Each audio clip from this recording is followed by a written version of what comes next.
بسم اللہ الرحمن الرحیم۔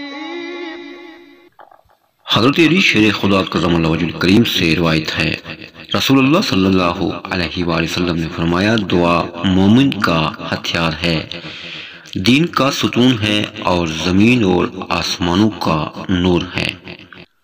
فرمایا بے شک دعا عبادت ہے۔ پھر آپ نے یہ آیت تلاوت فرمائی، وَقَالَ رَبُّكُمُ ادْعُونِي أَسْتَجِبْ لَكُمْ، اور تمہارے رب نے فرمایا مجھ سے دعائیں کرو، میں تمہاری دعائیں قبول کروں گا۔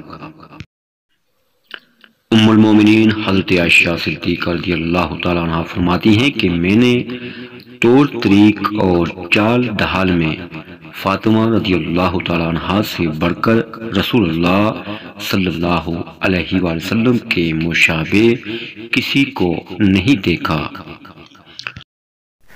Thanks for watching. Islamic videos کے لیے ہمارے یوٹیوب چینل کو سبسکرائب کیجیے اور اپنے دوستوں و احباب کے ساتھ شیئر کیجیے۔